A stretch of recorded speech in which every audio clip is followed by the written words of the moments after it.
sekarang kita masuk saksi fakta ya. Yang mulia, yang klarifikasi tadi gimana? Klarifikasi soal retroaktif tadi. Oke. Ini susahnya kalau dengan apa ini, tokoh publik ini. Silakan Pak Abah, sebelum ahli saksi faktanya tadi ada soal SK berapa? 345 ya Pak Refli ya. Silakan diklarifikasi. Terima kasih majelis. Jadi saya baca satu-satu. Ada 2 SK. Yang pertama adalah keputusan KPU nomor 333 atau 333 tahun 2024. Ini diterbitkan tanggal 11 Maret tahun 2024 tentang penetapan informasi publik yang dikecualikan di Komisi Pemilihan Umum. Kemudian yang kedua adalah SK KPU atau keputusan KPU nomor 349 tahun 2024 tentang penetapan informasi publik yang dikecualikan di KPU. Sebentar saya cek ini tanggalnya.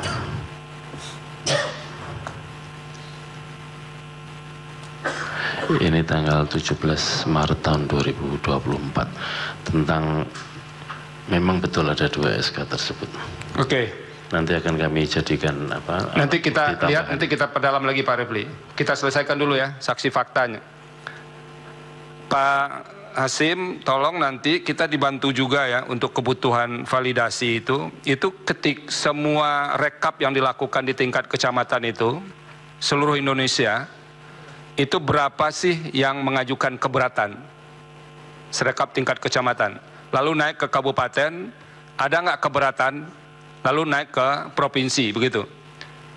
Jadi kami ingin tahu seberapa banyak ada keberatan-keberatan di rekap di tingkat kecamatan, kabupaten, dan provinsi itu. Iya, termasuk yang tidak ditandatangani. Tolong kami dibantu data itu diserahkan supaya bisa menjelaskan isu si rekap dikaitkan dengan validasi atau rekap berjenjang itu. Bisa ya? Terima kasih majelis. Untuk pemilu presiden nanti akan kami siapkan ini berdasarkan formulir D hasil rekapitulasi di kecamatan, ya, kabupaten, kota maupun provinsi dan di tingkat pusat. Oke, terima kasih. Silakan dimasukkan saksi fakta. Siapa yang duluan ini, Pak Hasim? Yudhistira Dwi Wardana atau Andre Putra Hermawan? Bapak Yudhis dulu yang mulia. Silakan Pak Yudhistira dibawa ke dalam ruang sidang. Jadi kalau sesi ini agak sedikit mengambil waktu, mohon dimaklumi, karena ini salah satu isu besar di permohonan.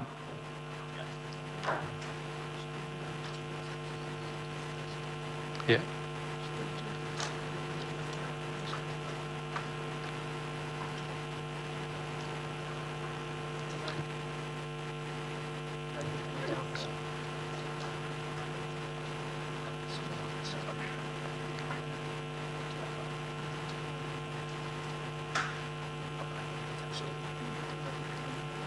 Silakan di mimbar ini.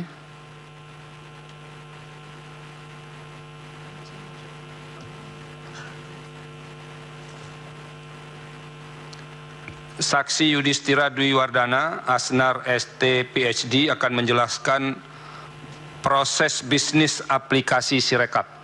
Jadi nanti kalau ada yang tadi tidak jelas bisa ditanyakan lagi kepada saksi ini. Silakan. Anda diberi waktu ya, kalau waktu normalnya itu 15 menit, lebih kurang masuk tanya jawab, tapi ini bisa ditoleransi lah, karena isunya menarik, ya, dan ini sebetulnya karena mewakili untuk 2 permohonan, jadi waktunya bisa ya diasumsikan 2 kali lipat. Silakan. Saudara saksi, pekerjaan Anda apa sekarang? Saya adalah staf dosen di Institut Teknologi Bandung dan Kaprodi Sarjana Teknik Informatika ITB. Oke, silakan. Baik, selamat siang. Terima kasih para majelis hakim yang mulia.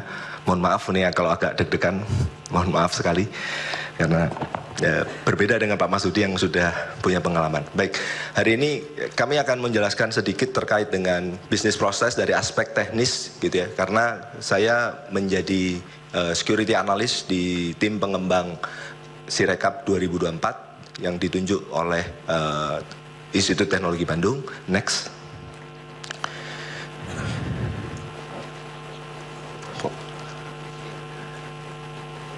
Next.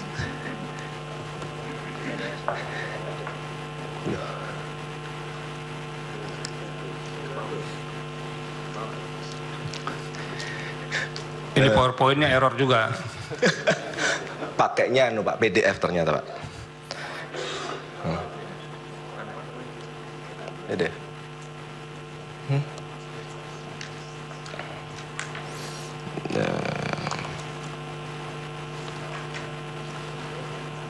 Iya, betul.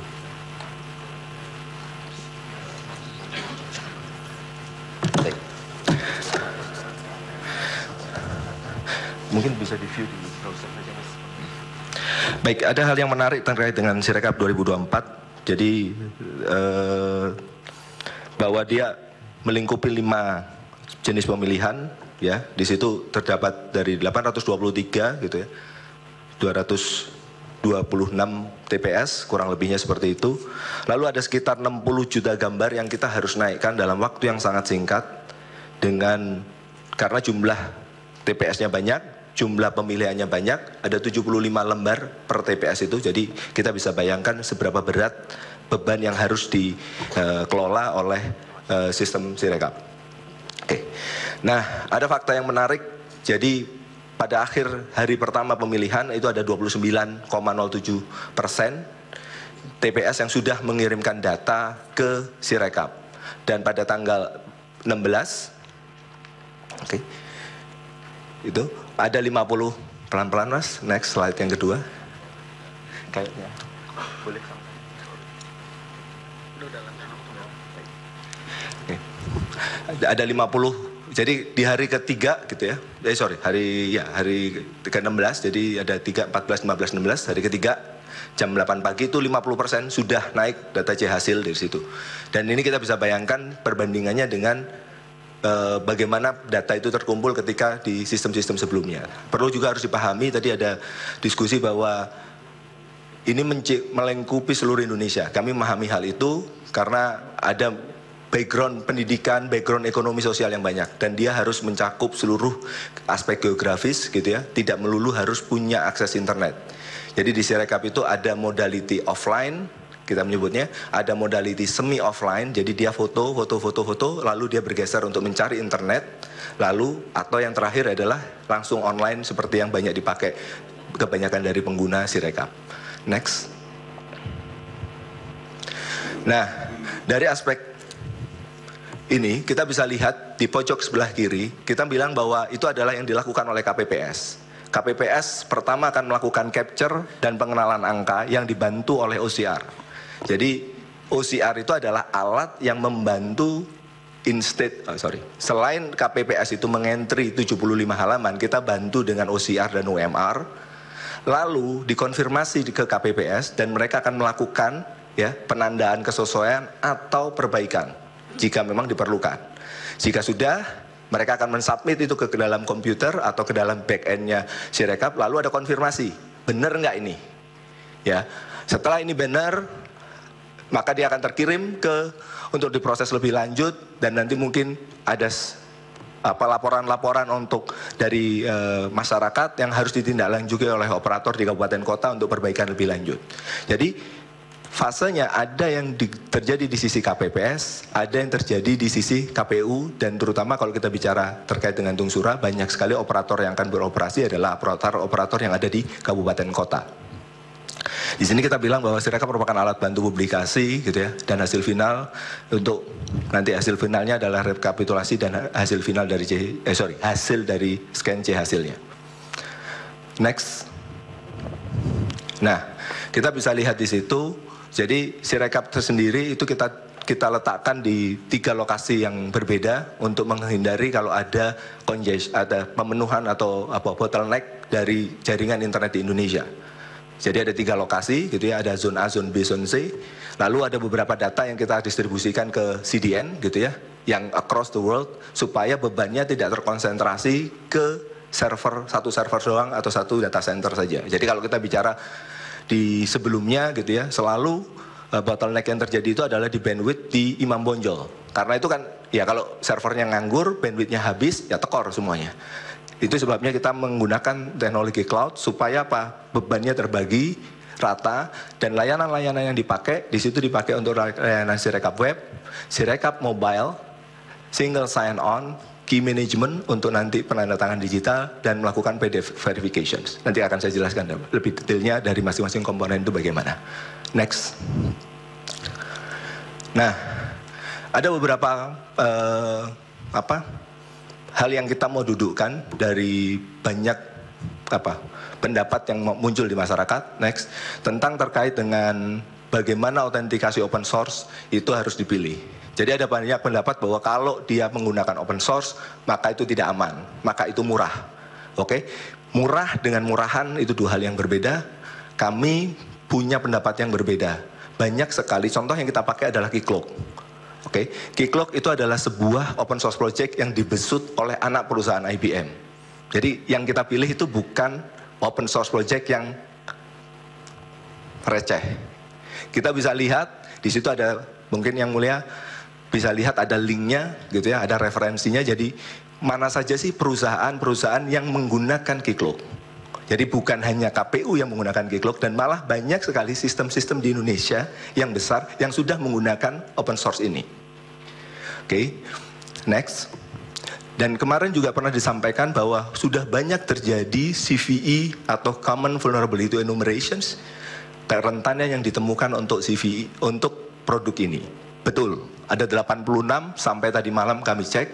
Tetapi yang perlu harus difahami adalah CVE hanya akan dirilis kalau dia sudah di-close. Artinya apa? Ketika sebuah komunitas itu aktif membenahi perangkat lunaknya, maka CVE yang akan di-close jadi banyak. Jadi bukan CVE itu adalah ini loh bolong yang ada, bukan. Ini bolong yang sudah ditemukan dan sudah ditutup. Jadi perlu kita menggunakan bahwa CVE itu adalah sebuah parameter untuk menyatakan bahwa barang ini laku nggak sih, komunitasnya sama-sama berkontribusi, gotong royong untuk menggunakan perangkat ini dan memperbaiki perangkat ini atau tidak. Jadi perlu diperkarakan bahwa CVE itu bukan hal yang memalukan, tapi itu adalah sebuah indikasi bahwa seberapa aktif sebuah open source project itu digunakan. Next. Terkait dengan beberapa statement yang menyatakan terjadi bypass di beberapa waktu setelah menjelang pemilihan umum, perlu disadari bahwa Indonesia adalah negara yang luas. Pada saat kami pada saat kami diundang untuk mengawaki beberapa BIMTEK, itu pesertanya mungkin sekitar 3.000-2.000. Tapi pada saat kita pindah menggunakan uji coba nasional, itu kalau nggak salah di akhir Januari, ada banyak lesson learn yang kita lihat karena usernya sudah langsung naik, Pak. Bukan lagi order 1.000, langsung ordernya puluhan ribu. Belum nyampe nyentuh angka 800.000, masih belum. Pemanasan ini di akhir Januari. Nah, di situ kita mengetahui bahwa ternyata walaupun menggunakan Android, banyak device dari masyarakat yang kita sangkakan mereka tuh menggunakan chip, enkripsi yang aman, yang kompatibel, ternyata tidak. Dengan spirit bahwa kami sebagai lembaga pendidikan umum gitu ya, bukan swasta gitu, kami harus inklusif. Maka kita akan pikir, kalau gitu kita harus sediakan security yang top notch, lalu memang ada emergency break-nya yang memang sedikit tidak seaman yang pertama gitu ya, tetapi saya bilang bahwa tetap menggunakan standar best practice yang ada. Lalu juga kita lihat bahwa di lapangan ternyata teman-teman yang berada di daerah 3T, mereka itu butuh melakukan instalasi itu manual, independen. Jadi nggak bisa harus online saja. Tadi ada harus berbagi APK yang tadi Prof. Marsudi sudah sampaikan. Nggak bisa mereka nggak pernah ketemu internet. Dan itu sebenarnya secara best practice security mungkin itu jadi catatan. Tapi ya kita fasilitasi hal itu supaya banyak KPPS bisa menggunakan, tapi kita mengamankan itu bagaimana. Seperti itu. Jadi hal seperti itu ada alasannya gitu ya, dan ini akan saya coba jelaskan. Next. Dugaan bypass security itu sebenarnya adalah ada namanya bypass signing. Bypass signing itu adalah ketika kita melihat bahwa sebuah dokumen ini itu adalah benar tulisan saya, maka kalau di dokumen fisik dia akan ditandatangani. Ketika tanda tangan basah ini atau tanda tangan digital ini adalah punya saya, maka ini asli. Ini yang kita sebut sebagai signing. Tapi ketika Android handphone tersebut tidak menggunakan chip enkripsi yang kompatibel, maka kita berubah metodenya menggunakan hashing. Artinya apa? Dokumen ini kita bungkus, kita seal. Sehingga apa? Kalau nanti ada yang ngubah, kita tahu nih. Karena apa? Sealnya, itu akan robek. Jadi mekanismenya tetap menjamin integritas, tapi tidak lagi dengan tanda tangan digital, tapi dengan menggunakan algoritma hashing. Dan dua-duanya itu ada algoritmanya SHA-1 dan SHA-2, itu adalah standar yang kita pakai untuk HTTPS yang sampai saat ini kita pakai. Jadi bukan standar ciptaan kami, itu adalah best practice yang lazim kita gunakan. Dan bypass signing itu kita lihat di situ, kalau teman-teman download, statusnya adalah false.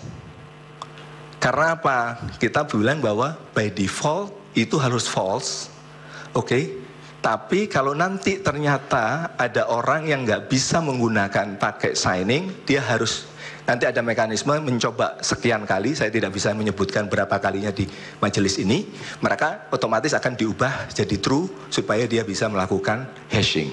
Jadi setelah dia mencoba sekian kali, dia nggak bisa signing, dia pindah ke hashing. Begitu. Next. Berikutnya terkait dengan entry TPS. Saya akan menyampaikan beberapa capture layar. Silakan Pak, next. Bagaimana proses entry TPS itu terjadi. Jadi kita bisa lihat di situ bahwa di layar itu ada tulis merah di bawah seperti itu. Nah itu adalah warning, adalah pesan yang menyatakan ini penjumlahannya agak aneh. Tapi kita tahu bahwa secara, nih yang kami pahami filosofi dari teman-teman KPU menyatakan bahwa, bukan menyatakan ya, kami memahami filosofinya adalah si rekap ini mengcapture kebenaran yang mutlak ada di TPS. Apa yang ada di TPS, apa yang ada di KPPS, itu yang dicek rekam. Karena disebut sebagai mutlak, maka kita tidak bisa dengan serta-merta bilang 2 tambah 2 itu salah. Kita bilang 2 tambah 2 ini kayaknya agak aneh deh ini. Kita kasih warna merah. Karena kita tidak tahu apa yang terjadi di lapangan. Keputusan mereka lah yang menyatakan sebenarnya total pemilih laki-laki ditambah perempuan itu berapa sih? Itu statementnya benar-benar statement seorang KPPS. Makanya kita memberikannya adalah advisory atau hanya saran saja. Ini kayaknya salah. Silahkan kamu perbaiki. Nah itu sebelah layar yang kanan itu dikasih tahu. Ini angkanya segini. Benar nggak kamu mau memperbaiki? Kalau di sebelah kanan sendiri sudah benar semua, maka hijau semua. Lalu pertanyaannya, kalau merah masih bisa disubmit nggak? Nah, setelah kita kasih tahu pesan salah, kita berikan kesempatan untuk memperbaiki, maka kita akan kasih konfirmasi. Yakin nih, tetap mau disubmit seperti ini. Dan inilah yang sering kali banyak orang menyatakan bahwa kenapa kok angka besar tetap boleh masuk? Ya karena secara desain prinsipal yang kita pahami adalah, ya apa yang dikatakan oleh KPPS, maka itulah yang kita terima sebagai data. Nah itu. Next. Terkait dengan metadata. Benar, kalau dikatakan metadatanya kosong. Benar kalau dikatakan metadatanya kosong. Kenapa saya taruh kosong dalam tanda ini? Jadi di standar metadata itu memang diletakkan di dalam sebuah format namanya EXIF. Mohon maaf technical yang mulia. Nah, tetapi kita harus pahami bahwa kami tidak menggunakan Android camera. Kami membuat kamera khusus untuk membantu KPPS dalam memfoto. Karena mereka harus ngasih kotak yang ada di sebelah kanan itu untuk ngasih tahu bahwa, oh area data itu di sebelah sini. Kalau kita menggunakan foto standar, hal itu tidak bisa dilakukan. Kita membuat kamera khusus dan kamera ini tidak memberikan informasi yang melanggar privasi yang tidak kita butuhkan. Karena kita nggak butuh dia pakai handphone apa, kita nggak butuh. Kita tidak butuh dia aperture-nya lebar berapa, ISO berapa, saya nggak butuh. Karena kita bukan akan melakukan itu. Yang kita butuh adalah apa? Signature-nya berapa. Next mas. Dan itu kami letakkan untuk pertama kali kami sampaikan, itu akan diletakkan di bagian akhir dari dokumen. Bukan sesuatu yang rahasia, tapi memang kita simpan kalau ada yang nanya, gitu ya. Signatures ya diletakkan pada posisi terakhir file dan bukan pada EXIF. Jadi di sebelah kanan itu, oke, sebelah kanan Mas, oke, kanan. Ya. Oke. Di kanan itu akan terlihat tanda tangan atau sertifikat ya yang kita sebutkan benar nggak sih yang namanya gambar itu dikirim dari handphone itu. Itu ada tulisannya KPU sekian Indonesia, siapa namanya dan kawan-kawan. Jangan dicari di EXIF. Kenapa kok tidak ditaruh di EXIF? Ya karena itu tadi standar, itu yang pertama. Yang kedua, EXIF itu kalau dikirimkan lewat foto, dikirimkan lewat WA, dikirimkan lewat Google Drive, kalau memang terpaksa atau email, itu akan di-scrap EXIF-nya. Dan seringkali kami itu menganggap ada banyak miskonsepsi yang saya pahami bahwa seolah-olah metadata itu tidak bisa diubah. Metadata bisa diubah, seperti halnya data yang lain. Saya bisa bikin foto, terus saya tulis Nikon FM2. Yang orang fotografi pasti ketawa, nggak mungkin ada foto digital yang metadatanya Nikon FM2 karena itu 50 mm. Oke, next. Jadi ada di situ dan ada addressnya, dia harus di reference kemana dan kawan-kawan. Selanjutnya, ini ada juga contoh metadata, gitu ya. Kalau ternyata dia modelnya hashing, tadi kan saya sampaikan ada modelnya signing, ada modelnya hashing. Turun sedikit Mas. Nah itu lebih kecil datanya dan tidak karena hanya membuktikan itu kalau data di atasnya diganti pasti itu rusak, pasti tidak cocok lagi, hashnya yang ada di bawah itu tidak cocok lagi. Tapi kita tidak bisa tahu ini handphone apa yang mutu, kita nggak bisa tahu. Berbeda dengan kekuatan yang pertama, tapi kita masih bisa membuktikan bahwa benar nggak sih foto ini di-generate dari si rekap. Semua signature, semua hash itu kami simpan di basis data si rekap yang ada di KPU dan di cloud. Next. Selanjutnya terkait banyak perhatian bahwa bagaimana kita melindungi perubahan data. Oke. Pertama selain menggunakan access control, maka last of defense itu kita menggunakan audit trails. Ada dua tipe audit trails yang kita taruh di dalam basis data itu sendiri atau kita lempar keluar sistem yang namanya log store kita menyebutnya. Contoh aktivitas yang kritikal adalah terkait dengan pengelolaan user atau pengubahan data. Sebagai contoh berikut, next Mas. Ini adalah contoh, saya redact yang mulia, mohon maaf, itu adalah informasi pribadi dan mungkin kalau memang dibutuhkan untuk sebuah konfirmasi yang lebih detail, itu bisa dianukan. Jadi kita bisa lihat di situ, ini adalah contoh unggah C hasil, gitu ya. Dan kita bisa lihat itu tanggal 14 jam 17.55 sampai tanggal 16. Jadi kalau ada yang bilang bahwa si rekap itu mati itu adalah toko depannya Pak. Terima datanya itu masih tetap kita biarkan. Oke, jadi kita harus lihat bahwa si rekap itu ada orang store data, ada orang lihat data. Kita bisa saja mematikan untuk store data, untuk melihat data. Karena apa? Karena lagi kejar-kejaran membersihkan data yang katanya kotor. Ya, bukan katanya, memang kotor yang harus dibersihkan sama teman-teman KPU. Next. Ini unggah C hasil ini letaknya di luar di luar klaster Sirekap gitu ya, sehingga kalau nanti naudzubillah Sirekap itu kehack, maka log store itu berbeda klasternya dengan itu. Ini contohnya, kalau tadi terkait dengan orang ngirim, ini terkait dengan log kalau user itu melakukan perubahan. Ada catatannya, siapa melakukan apa, jadi berapa angkanya. Next. Dan perubahan ini juga kita catat di dalam basis data. Oke, ini ada contohnya. Perubahannya dari berapa saja, jam berapa saja. Jadi satu data itu bisa diubah berkali-kali karena mungkin saja orang itu hanya ngelihat, oh ya cocok, save. Jadi karena petugas itu saking khawatirnya datanya salah, mereka tuh melihat hal yang sama berkali-kali. Yang mulia. Next. Ada beberapa statement yang menyatakan bahwa data dari Sirekap tidak berubah gitu ya sejak 18 sampai 21.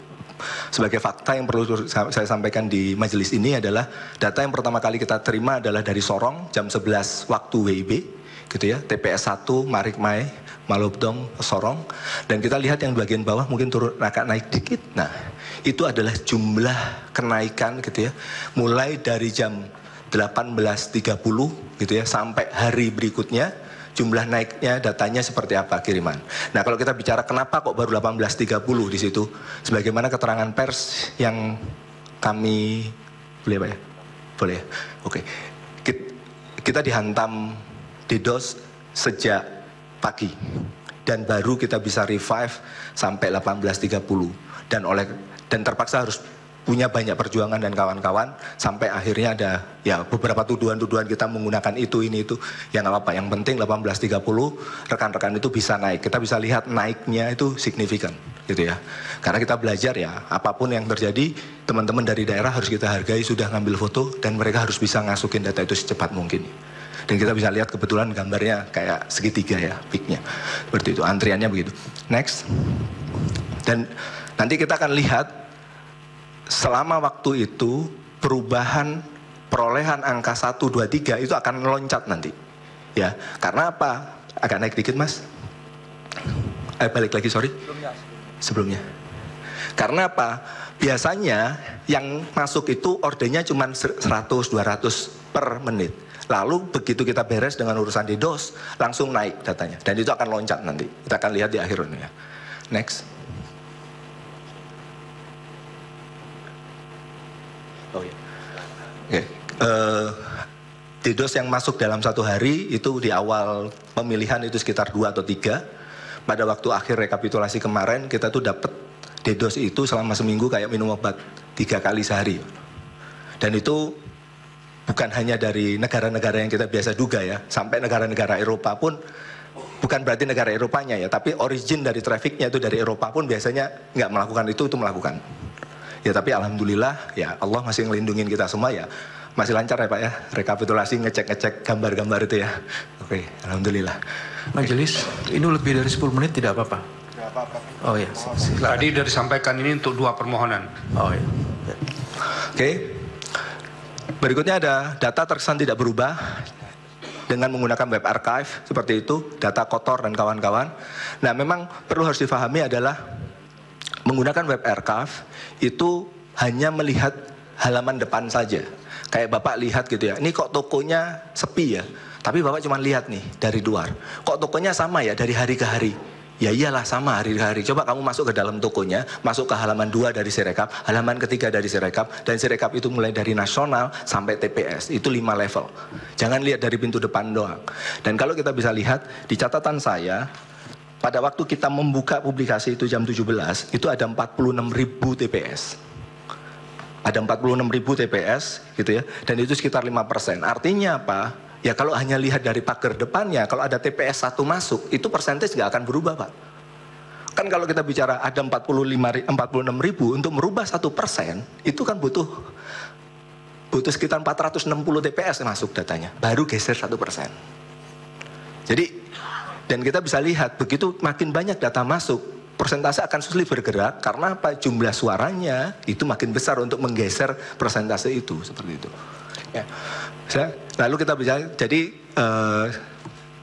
kita bisa lihat perubahan itu jam 11 sudah ada, tapi memang begini, walaupun data itu sudah masuk jam 11, kita tidak menayangkan hasil Pak.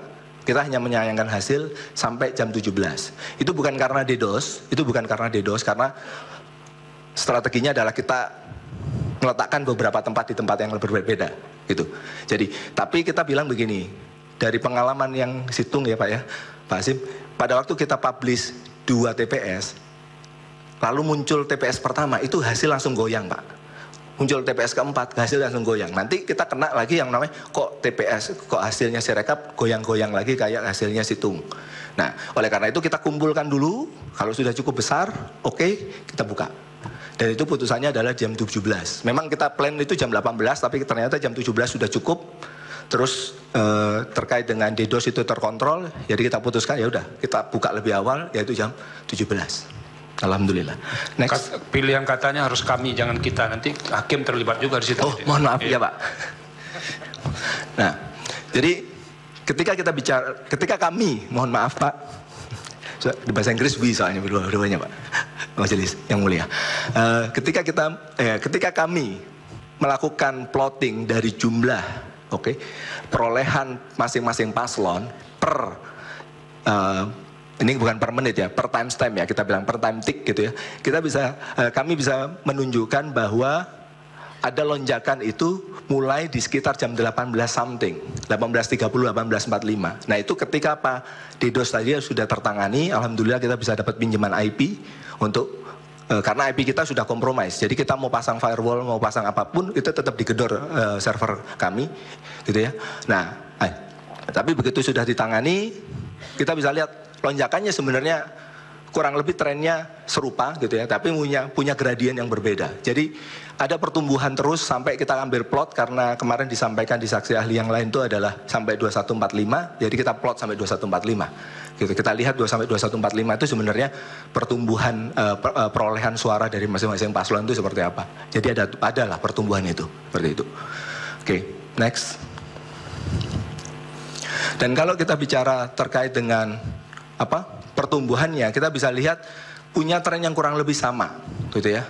Dan memang ada pergerakan, saya nggak mau mengomentari angkanya seperti apa, tapi kita bicara ada pergerakan, gitu, bisa membesar, bisa mengecil, namanya juga prosentase, gitu ya, karena tergantung dari pembaginya seperti itu. Dan kita bisa lihat, gitu ya, tadi jam 17.01 yang kita buka itu ada sekitar, tadi 46, gitu ya, dari 46.000, ada 3 juta suara yang sudah masuk seperti itu. Dan persentase ya tumbuh secara kecil karena jumlah suaranya udah relatif lebih besar. Next. Terkait dengan beberapa kemarin disampaikan ada penggelembungan, dugaan-dugaan penggelembungan. Ini contohnya kasus di TPS 7 Rungkut gitu ya. Kita bisa lihat gambar. Jadi kemarin itu disampaikan di salah seorang saksi, oke. Ya, teman di masjid saya sebenarnya beliau, Mas Anas. Oke. Jadi 159 itu ketika kita lihat gambarnya, jadi yang mulai bisa lihat sendiri itu ada linknya, C hasilnya seperti apa. Memang benar C hasilnya adalah 159. Jadi ketika dikoreksi di rekapitulasi ya memang seharusnya seperti itu. Kan? Karena C hasilnya memang bilang 159, tapi pada waktu datanya dimasukkan masih 59, tapi pada waktu di D-nya itu ada lampiran D hasilnya itu sudah dikoreksi jadi balik lagi 159. Jadi bukan penggelembungan karena berbeda antara C dan E, tapi C-nya belum sempat dikoreksi. Itu yang terjadi menurut bahwa pemahaman kami gitu ya terhadap situasi ini. Next. Ini adalah contoh. Bukan contoh. Ini ada di hasil dari yang bersangkutan itu ada TPS 7 di sebelah kanan sendiri, gitu angkanya jadi 159. Ya memang karena memang form C hasilnya, image C hasilnya adalah 159. Oke. Udah ya harusnya. Oke. Sudah. Cukup ya? Mulai. Masih kuat berdiri? Masih. Iya, ini sesi tanya jawab.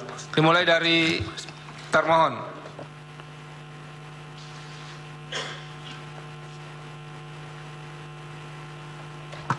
Terima kasih saudara saksi. Yang pertama, sekali-sekali saya ingin juga mendengar nih kuasa hukum saudara yang menanyanya. Enak sekali jadi kuasa hukum di situ, diam aja. Memang tugasnya tidak untuk tanya-tanya Pak. Silakan Pak Asim, kelakar aja. Ya, tugasnya untuk merumuskan apa yang perlu kami jawab, menyiapkan alat bukti, itu tugas kuasa. Silakan Pak Asim. Yang pertama, saudara saksi ya, karena saudara yang bagian dari tim yang mendevelop atau membangun Sirekap. Yang pertama tolong dijelaskan, karena saudara juga terlibat di dalam developer atau pembangunan untuk Situng 2019 ya. Saya kira penting untuk disampaikan perbedaannya antara Situng dan Sirekap. Kemudian yang kedua, kalau disebut katakanlah kehandalan atau keunggulan Sirekap dibanding dengan Situng ataupun dibanding dengan Sirekap yang pertama kali kita gunakan untuk Pilkada 2020, itu juga yang mendevelop adalah teman-teman dari tim ITB. Kemudian yang ketiga, karena saudara saksi yang dihadirkan ini salah satu keahliannya itu soal security ya. Bentar saya baca aja supaya saya nggak salah. Keahliannya adalah di bidang software system security. tolong dijelaskan sekali lagi sekiranya tadi mungkin belum jelas atau perlu pendalaman tentang bagaimana developer atau pengembang Sirekap ini membangun sistem keamanan Sirekap supaya tidak sebagaimana yang menjadi tuduhan, misalkan mudah dijebol dan kemudian tuduhan tentang ini sebetulnya kalau ada kesalahan itu kesalahan baca by system ya OCR-nya, atau memang ada orang di balik itu yang menukangi dalam tanda kutip memunculkan angka-angka yang aneh. Kemudian yang terakhir, di dalam beberapa durasi waktu tertentu, saya kira saudara saksi juga mengikuti, ketika pertama kali dipublish atau diunggah, itu di tanggal 14 Februari 2024 atau hari H pemungutan suara pada jam tertentu, nanti saudara saksi perlu tekankan lagi, karena kemarin walaupun tadi di presentasi sudah ada, tapi penting untuk ditekankan lagi, karena kemarin ada saksi yang menyatakan pertama kali diunggah itu jam sekian. Nah, penting untuk disampaikan pada kurun waktu tertentu, begitu tanggal 15 itu kan kami menyebut press release ya, atau konferensi pers yang menyatakan bahwa terdapat kesalahan pada sekian ribu TPS, kalau nggak salah 2.234, nanti bisa kita cek di siaran pers KPU, itu untuk menunjukkan bahwa by system sesungguhnya begitu ada angka yang dianggap anomali, itu by system langsung mengenali, sebagaimana tadi saksi menyampaikan, tapi penting untuk diulang lagi atau ditekankan lagi. Misalkan begini, yang waktu itu ramai sekali untuk pemilu presiden, di satu TPS di Kabupaten mana di Pesawaran Lampung itu ada satu TPS perolehan suara masing-masing calon angkanya juta. Itu kan dalam konteks ini sudah tidak masuk akal atau anomali, karena jumlah pemilihnya saja maksimal 300. Belum nanti kalau kita cek pemilih real yang terdaftar atau yang hadir di TPS tersebut. Maksud saya tolong dijelaskan bahwa by system istilahnya bawaannya lah ya, bawaan orok si Sirekap ini, bahwa kalau ada yang anomali itu by system sudah mengenali, dan kemudian ada upaya untuk melakukan koreksi. Dan yang terakhir, banyak istilah digunakan oleh berbagai pihak, termasuk disampaikan di sini baik ahli maupun saksi kemarin itu menyebut Sirekap ditutup. Ini sebetulnya ditutup atau tidak? Kalau yang sepengetahuan kami itu kan tampilan yang berupa perolehan hasil dan bentuk diagram itu yang tidak ditampilkan, tapi unggahan form C hasil TPS, kemudian form D hasil rekap di kecamatan maupun kabupaten kota maupun provinsi tetap dilakukan unggah dan tetap dapat akses, bisa dilihat, bisa dibaca, sebagaimana dalam sidang kemarin juga kita akses di sini. Saya kira itu saudara saksi. Terima kasih. Terima kasih Pak Hasim. Dari pemohon 1 silakan. Terima kasih Ketua Majelis. Bagian yang pertama begini, ahli. Ini saksi. Oh saksi. Tapi tadi ahli banget, jadi saya sebutnya. Ya, ini udah bercampur nih praktisi dengan ahli. Ini makanya hibrid nih Mas ini. Silakan. Pokoknya kalau Pak Bambang ada aja yang mau dipersoalkan itu, mau campur lah gitu, nggak apa-apa kok. Untuk memecah suasana, jangan diam-diam terusin. Ini untuk kita semua majelis. Bagian pertama begini, saksi kami menjelaskan dia bertemu dengan KPPS di Depok. Tiba-tiba ada perubahan yang terjadi dalam mobil apps-nya dia, atau dalam bukan mobilnya, webnya dia, yang tak terkontrol oleh dia. Ini bukan di KPU-nya ini. Dan itu terjadi di saat jeda. Bagaimana menjelaskan tiba-tiba ada angka yang tak bisa dikontrol oleh dia, padahal dia penguasa angka-angka itu, tapi dia itu berubah sendiri di dalam webnya dia. Itu informasinya. Bagaimana menjelaskan itu dalam Anda sebagai orang yang membuat ini desainnya. Itu satu. Terus kedua, bagaimana menjelaskan ada DPT 204 juta yang bisa dibeli di black web market. dan tidak pernah ada penjelasan, termasuk saksi ahli sebelumnya tidak pernah menjelaskan kok bisa dijual di black web market itu. Di mana pertanggungjawabannya? Karena ini akan melanggar prinsip-prinsip dan azas dari pemilu. Itu yang kedua. Yang ketiga, tadi disebutkan ada mobile apps, betul ya? Mobile apps itu diinstal oleh masing-masing KPPS dan PPK terutama.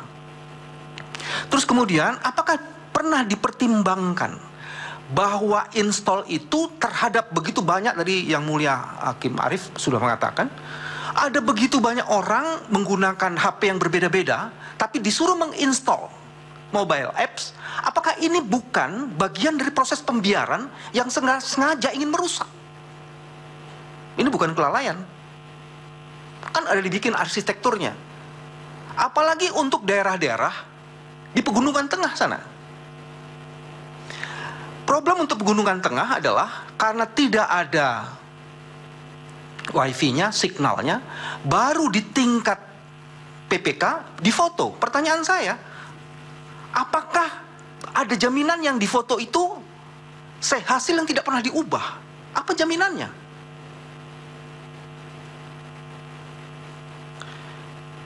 Yang paling menarik tadi saya kaitkan dengan ahli yang tadi. Ahli mengatakan kalau sudah selesai si rekap ini udah nggak ada gunanya, dihapus saja. Apa kami tidak melanggar undang-undang kearsipan? Data itu perlu dilihat supaya kita bisa terus menjaga akuntabilitas dari proses itu. Mungkin kalau ini bisa dijawab. Nah, yang selebihnya adalah kami pernah membuat surat kepada KPU, bahkan yang terakhir tanggal 12 Februari, untuk dilakukan audit IT. Karena saya ingin lanjutkan ke pertanyaan saya. Saksi, apakah sebagai desainer Anda meyakini desain yang Anda bikin itu sama sekali tidak punya cacat? Dan audit itu menjadi sesuatu yang sangat penting untuk mengkonfirmasi dan memvalidasi apakah ada cacat yang dibangun dalam sistem itu. Kalau yang menjelaskan pembuatnya sendiri, tentu dia akan mengatakan saya hebat-hebat aja. Tapi kenapa itu tidak dilakukan audit padahal itu berkali-kali diminta? Kenapa menurut saudara? Apakah saudara tidak mau diaudit? Atau KPU-nya yang tidak mau diaudit? Atau dua-duanya? Cukup Pak Bambang, ada yang lain? Ada bukti di 151 majelis yang akan menjelaskan. Kami minta kepada KPU, kami minta kepada Bawaslu untuk dilakukan audit. Surat ya? Untuk menjaga itu, ada di bukti P151. Oke, nanti kita lihat. Terima kasih. Pak Refli silakan. Iya, terima kasih Yang Mulia. 1 atau 2 hari ya setelah pencoblosan itu ada seorang anggota KPPS yang datang ke saya. Dan sayang saya tidak dapatkan lagi alamatnya sekarang. Dia mengatakan bahwa dia bisa membuka Sirekap itu pada pukul 13.00 dan dia menemukan sudah terisi. Padahal itu waktu Indonesia bagian Barat dan belum dimulai penghitungan suara. Dia mengatakan ada ribuan TPS yang sudah terisi dan saya tanya lihat di provinsi mana. Dia bilang 4 provinsi di Sumatera dan 1 provinsi di Jawa. Cuma dia tidak mau spesifik karena dia khawatir dan saya sempat menginterview dia. Ada di podcast saya. Pertanyaan saya adalah apakah mungkin KPPS melakukan hal itu dan apakah ini bisa terjadi? Itu Anda sebagai developer dari Sirekap. Yang Mulia izin mau mengklarifikasi pernyataan dari Bang Refli. Tadi itu penggunanya KPPS, Bang. KPPS. Oke. Tapi tadi belum ada penghitungan suara. Dia mengatakan pada pukul 13 dia akses itu dan ada suara dari waktu Indonesia bagian Barat. Kemudian pada tanggal 15 Februari 1 hari setelah pencoblosan, ketua KPU atau KPU mengatakan bahwa mereka berhasil katakanlah menemukan kesalahan pindai kesalahan angka itu dia bilang cuma waktu itu di 2325 tanggal 15 Februari. Tapi pada tanggal 27 Februari tidak cuma lagi. Kesalahannya itu sudah 154.541. Nah, Anda sebagai developer Sirekap ini Kira-kira Anda puas nggak dengan kesalahan yang luar biasa itu? Secara teknis gimana menjelaskan ada kesalahan yang luar biasa yang tadinya diklaim cuma, walaupun kita bilang cuma kok ribuan, tapi ini ratus ribuan. Dan jangan lupa bahwa kita tidak tahu perkembangan selanjutnya karena itu per 27 Februari. Jadi masih lama dari 20 Maret. Terakhir sekali lagi yang soal kerahasiaan tadi, yang ada surat keputusan KPU yang mengecualikan Sirekap ini sebagai informasi. Dan itu muncul ketika ada yang namanya organisasi namanya Yakin, itu meminta menyengketakan informasi di KIP, Komisi Informasi. Dan tiba-tiba muncul surat itu tertanggal 17 Maret. Padahal mereka bersengketa sebelum tanggal 17 Maret tersebut. Ya, ketika proses sengketa terjadi, muncul pengecualian informasi itu. Kenapa? Apakah Anda khawatir atau ada rahasia yang harus disimpan? Atau bagaimana tentang Sirekap ini? Makasih Yang Mulia. Terima kasih. Pihak terkait silakan. Maaf, pemohon nomor 2. Terima kasih Yang Mulia. Saya ada beberapa pertanyaan yang saya ingin ajukan. Tadi dalam salah satu slide saudara saksi ada judul slide-nya berintegritas dan ada beberapa hal yang dijelaskan di situ. Saya tidak akan mengulangi itu. Tapi saudara mengatakan bahwa yang diinginkan adalah kebenaran mutlak di TPS. Kalau saya tidak salah. Nah tentu ini yang kita inginkan semuanya, ya, karena kesalahan itu bisa diperbaiki menurut Anda, karena mungkin saja ada kesalahan, ya. Nah, ketika Anda bicara mengenai metadata itu disimpan di satu tempat yang terpisah, ya, tidak accessible, ya, tidak bisa diakses. Nah, sepengetahuan saya metadata itu tidak bisa diubah, tapi Anda mengatakan bahwa metadata itu bisa diubah, kalau saya tidak salah. Nah, Anda juga bicara mengenai batching. Batching ini kan kalau saya tidak salah mengerti, ya penginputan yang bertahap, ya, yang dilakukan, ya. Data itu tidak dimasukkan sekaligus. Kalau Anda bicara mengenai batching, saya tolong dikoreksi kalau saya salah. Tapi itu kesan saya, ya. Nah, ketika kami bicara dengan ahli kami dan bicara dengan saksi fakta kami yang juga mengetahui hal-hal semacam ini, dia bicara mengenai fungsi validasi. Tadi juga sudah disebut soal ini. Bicara juga mengenai fungsi edit yang menurut mereka tidak tersedia, tidak ada, ya. Nah, saya hanya ingin melakukan, ya, koreksi, bukan koreksi, verifikasi. Kalau ini salah, ya, kenapa itu, ya, mereka mengatakan tidak ada fungsi validasi itu, tidak ada fungsi edit itu, ya. Buat saya yang penting adalah transparansi, karena Anda bicara mengenai integrity, gitu. Saya tidak mencurigai Anda, tidak mencurigai siapapun, tapi transparansi ini kan menjadi sangat penting buat kita supaya kita bisa tahu mengenai keadaan sebenarnya. Nah, tadi juga saksi bicara mengenai penggelembungan suara yang membantah apa yang dikatakan oleh saksi fakta yang kami ajukan kemarin, yang menyebutkan beberapa puluh juta angka yang potensial, ya, bisa digelembungkan. Nah, tentu dia punya data, saudara saksi juga punya data dan sudah membantah itu, tapi bagaimana menjelaskan ini kalau kita tidak bisa melakukan audit? Makanya saya ingin mengajukan satu usulan kepada Majelis Hakim yang mulia. Dengan perbedaan-perbedaan, ya, presentasi dan interpretasi yang dilakukan oleh masing-masing ahli dan saksi fakta, apakah tidak mungkin kepada mereka-mereka ini juga diberikan kesempatan untuk dikonfrontasi dalam satu pemeriksaan? Kalau tidak, kita tidak akan bisa menemukan kebenaran yang sebenarnya. Saksi fakta dari termohon akan mengatakan A, saksi fakta dari pihak pemohon akan mengatakan B. Nah, saya tidak tahu karena mekanisme ini tidak ada pada MK, tapi untuk mencari kebenaran dalam konteks satu persoalan pilpres yang sangat strategis, sangat penting buat kita dalam kehidupan berbangsa dan bernegara, menurut saya ini sangat penting, gitu, untuk dipertimbangkan. Nah, jadi konfrontasi ini mungkin juga bisa menjawab, karena kemarin ada yang mengatakan, oh tadi sebenarnya ahli mengatakan bahwa apa yang dikatakan oleh saksi fakta dan ahli kami itu semacam pepesan kosong, misalnya.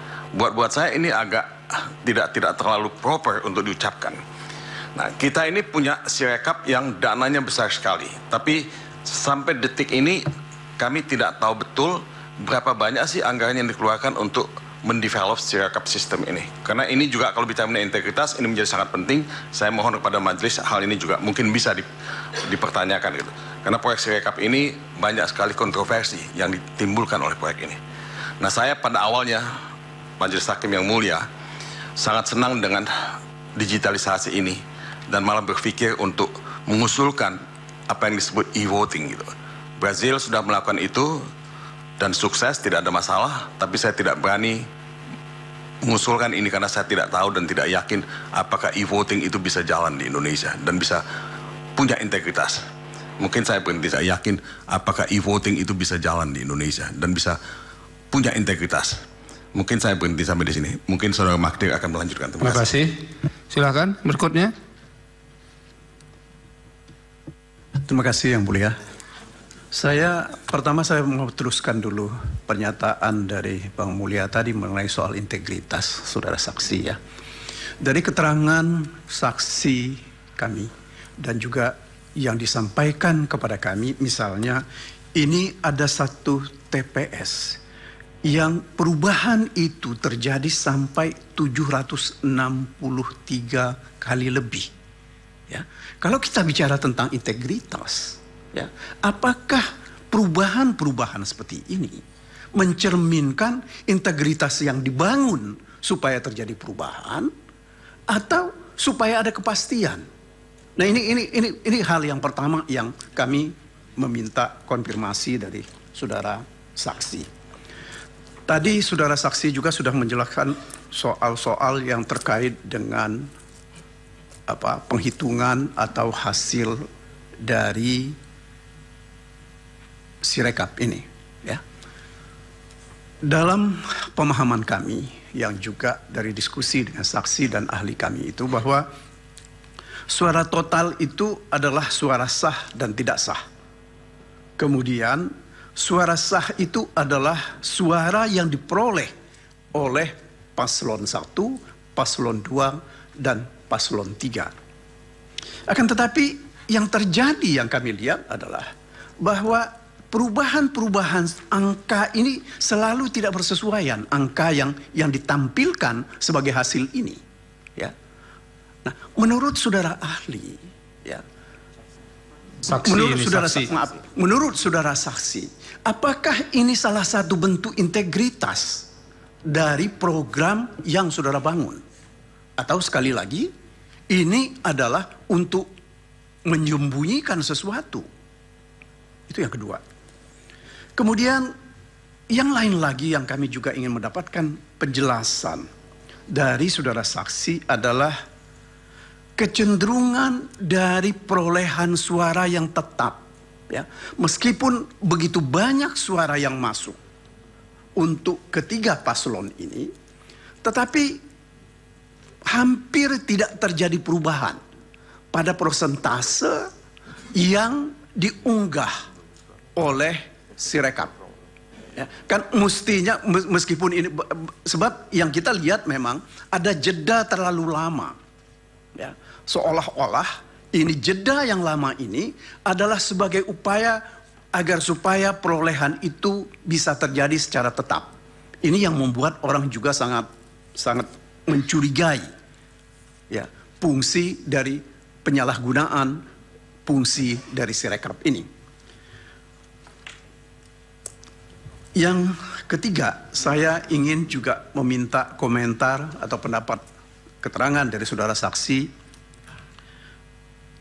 Kalau saksi dan ahli kami kemarin mengatakan bahwa total perubahan itu terjadi pada 441.453 dan terjadi pada 244.533 TPS.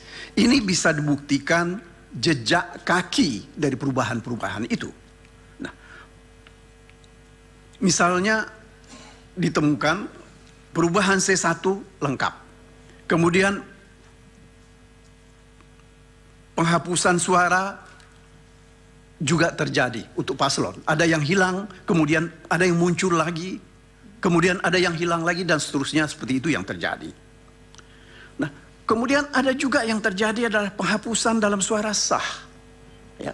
Situasi ini, ya, apakah ini karena human error, ya, atau programnya ini yang memang, ya, kendalinya tidak dikendalikan untuk kebaikan.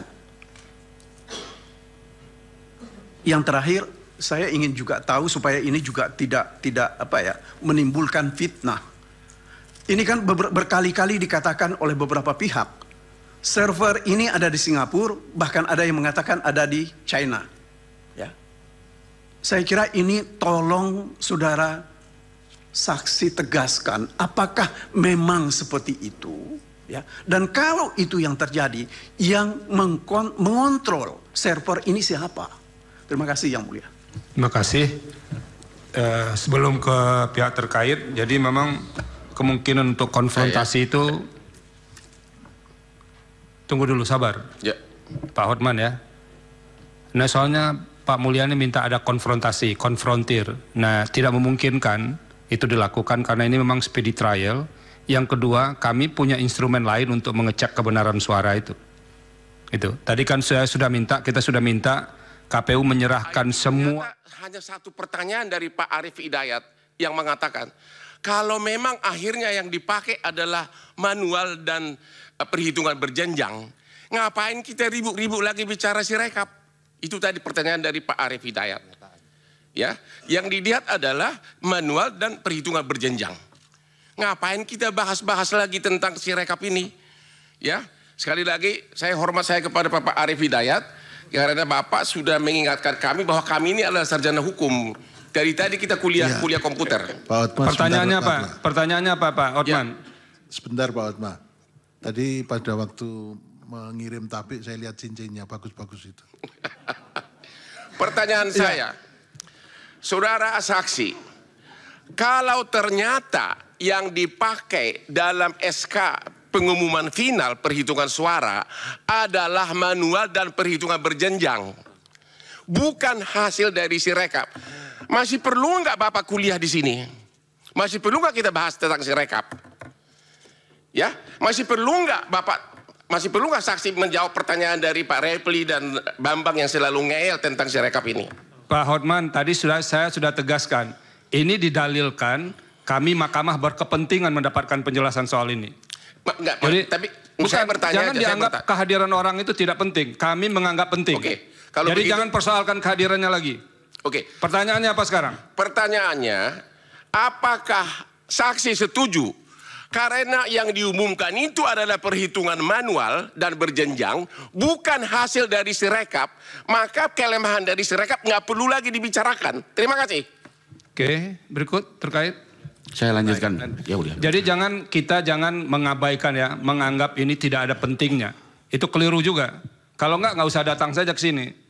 Sama yang silakan. Majelis, yang mulia. Majelis Cukup, satu lagi. Cukup. Maksud saya. Cukup Pak Bambang. Pernyataan ngeyel itu juga nggak pantas diucapkan. Sudah saya sampaikan tadi. Silakan. Hotman. Baik, terima kasih Yang Mulia. Ya, saya bisa memaklumi situasi seperti ini. Tetapi karena memang kenyataannya Yang Mulia memang membutuhkan informasi tersebut, tentunya kita harus gali lebih lanjut. Dan tadi meskipun sudah dijelaskan bahwa memang ternyata setelah dijelaskan bahwa Sirekap itu bukanlah menentukan hasil penghitungan suara, di mana di dalam perkara ini kita justru mempersoalkan tentang hasil perhitungan suara yang benar atau tidak benar. Dan kemudian ada kecurigaan-curigaan dari pihak pemohon tentang adanya Sirekap ini. Saya hanya ingin saja mengkonfirmasi. Tadi ahli dari Profesor Marsudi sudah tegas menyatakan ketika saya tanya, apakah betul Sirekap ini bisa mempengaruhi perhitungan berjenjang yang dilakukan oleh KPU? ahli tersebut tadi menyatakan tidak. Justru hasil daripada perhitungan berjenjang inilah nanti akhirnya yang dimasukkan kepada Sirekap. Sekarang karena Anda yang membuat alat ini, saya tanya agar apakah benar pernyataan daripada ahli tersebut, apakah memang alat Sirekap ini bisa atau tidak untuk mempengaruhi perhitungan daripada perhitungan berjenjang yang dilakukan oleh KPU. Sehingga kita bisa tahu kalau memang ini pernyataan saudara dengan Marsudi bersesuaian, maka berarti bagi kita akan cukup jelas untuk dapat menyimpulkannya. Terima kasih. Terima kasih. Dari Bawaslu, silakan. Terima kasih Yang Mulia, izin. Kan tadi sudah ditanyakan juga oleh Prof. Eni masalah surat himbauan Bawaslu kepada KPU tentang Sirekap, maka kami perlu sampaikan juga ke pemohon 0102 bahwa kami telah meneruskan surat 0102. Itu nanti dijawab Pak, bisa di ya, kan sudah ada kami sampaikan. Bagiannya Bawaslu juga nanti. Iya, sudah kami sampaikan surat himbauan tersebut dan juga masalah untuk masalah tanggal 17 sudah kami sampaikan bahwa kami minta penghentian Sirekap untuk konversi image ke angka, tapi untuk upload C hasil, ini kita apresiasi kepada teman-teman KPU yang telah berhasil mengupload C hasil hampir seluruh TPS yang berjumlah 80.000 ini, 800 ribuan. Iya, 800 ribu. Jadi ini yang kemudian perlu apresiasi buat teman-teman KPU yang telah melakukan ini, karena dulu Pak, mungkin Prof. Saldi tahu dan juga Yang Mulia Prof. Eni tahu, sulitnya mendapatkan akses terhadap C, sertifikat juga sulit. Nah kemudian pertanyaan kami kepada saksi, apakah ada perbedaan edit antara Pilpres dan Pileg? Karena informasi kami dapatkan, kalau di Pilpres itu dieditnya hanya oleh KPU Kota, sedangkan untuk Pileg oleh KPPS. Nah ini kan biasanya yang mendirect ini bukan pembuat sistem, tapi yang punya yaitu KPU sendiri. Nanti mungkin bisa dijawab oleh KPU. Karena ini sampai sekarang belum pernah dijawab. Kemudian yang kami pertanyakan, yang paling masalah yang mana? Pilpres atau Pileg yang jadi masalah? Karena kalau digabung nanti akan jadi besar. Kalau Pilpres dan Pileg digabung tentu akan sangat besar. Karena ini terbukti pada saat permohonan untuk sengketa hasil Pileg kan lebih banyak daripada Pilpres. Oleh sebab itu inilah perlu disampaikan. Saya kira demikian Yang Mulia. Terima kasih. Pimpinan sidang, Ya. Prof. Saldi, Pak Ketua mohon izin. Untuk supaya clear kita ya, begini. Di dalam permohonan pemohon 01 dan pemohon 03, itu ada dalil yang mempersoalkan Sirekap. Sehingga mahkamah harus menjawab dalil itu dalam rangka untuk memutus. Gimana sih penggunaan Sirekap ini? Oleh karena itu, Mas Hotman Paris, proses yang mempertegas dan proses dalam rangka persidangan untuk mengetahui bagaimana sebenarnya duduk persoalan Sirekap, maka tetap diperlukan dan penting untuk kita ketahui bersama. Karena persidangan ini terbuka untuk umum, seluruh masyarakat Indonesia mengetahui, dan mahkamah juga harus menjawab dalil dari permohonan pemohon 1 dan pemohon 3. Dan itu sangat penting sekali supaya menjadi terbuka. Semua dalil akan dijawab oleh mahkamah. Kecuali memang dalil-dalil yang tidak direlevan, ya mungkin tidak kita jawab. Jadi ini tetap diperlukan untuk kita diskusikan supaya terbuka untuk umum. Terima kasih. Terima kasih Yang Mulia atas tanggapannya.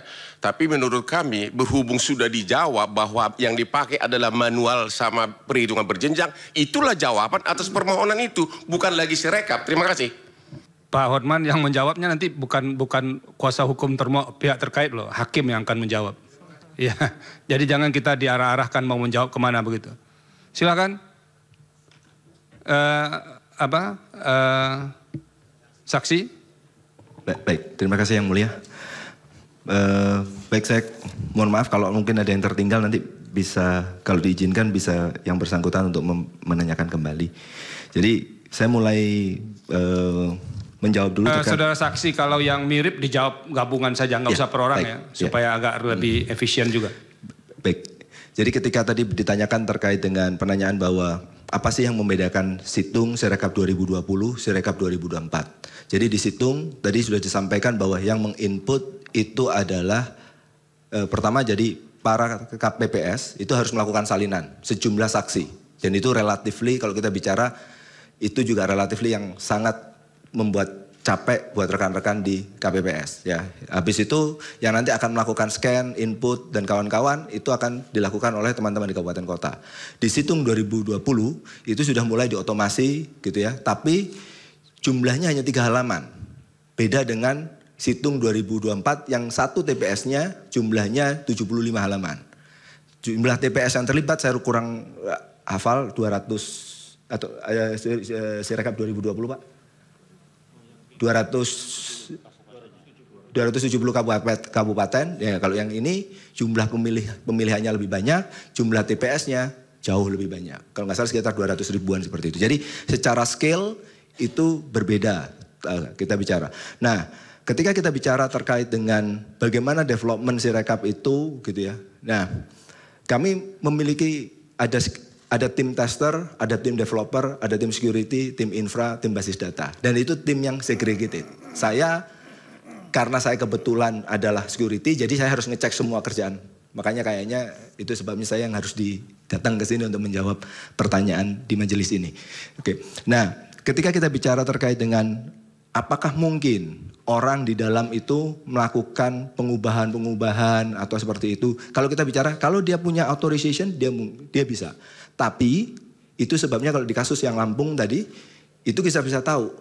Itu siapa yang melakukan, jam berapa dia melakukannya, IP-nya berapa, kita semua catat. Karena di dalam security itu ada 2 pendekatan. Yang pertama kita mencegah kejahatan atau kita mencatat kejahatan. Karena orang kan kalau kita bisa mendeteksi, oh ini penjahat, ini orang baik. Nah kita lakukan pencegahan. Tapi kan bisa saja orang yang kita deteksi sebagai orang baik, ternyata lambat laun dia melakukan kejahatan. Belum tentu orangnya, tapi bisa saja perangkatnya disusupi oleh malware. Itu. Jadi kami melakukan pengetesan dengan tim yang terpisah dan masing-masing tim bertanggung jawab atas hasilnya dan ada cross check dan kawan-kawan. Nah ketika kita bicara tadi ada pertanyaan gitu ya. Apakah memang benar bahwa kami itu sudah merasa paling benar? Tidak ada yang sempurna di bawah langit ini. Dan itu yang saya pahami dan semua rekan-rekan kami. Apakah kami sudah diaudit? Sudah kami diaudit. Bisa dipakai. Ada 2 lembaga yang melakukan audit. BRIN telah melakukan audit dan BSSN telah melakukan technical assessment. Karena cukup lama saya harus nahan fakta ini. Mohon maaf yang mulia.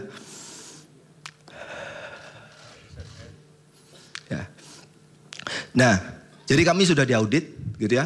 Terima kasih dukungan dari para lembaga negara tersebut, gitu ya, mendukung kami untuk menjadi lebih baik seperti saat ini. Walaupun tadi ada banyak kekurangan dan kawan-kawan, ya saya ambil pekerjaan ini, saya mau turun dari kampus, ya karena saya pengen belajar, pengen zakat ilmu, gitu ya. Kalau dosen nggak terlalu banyak duitnya, maka zakatnya lewat ilmu, bismillah. Nah, ketika kita bicara terkait dengan pada hari H diunggah pertama kali gitu ya.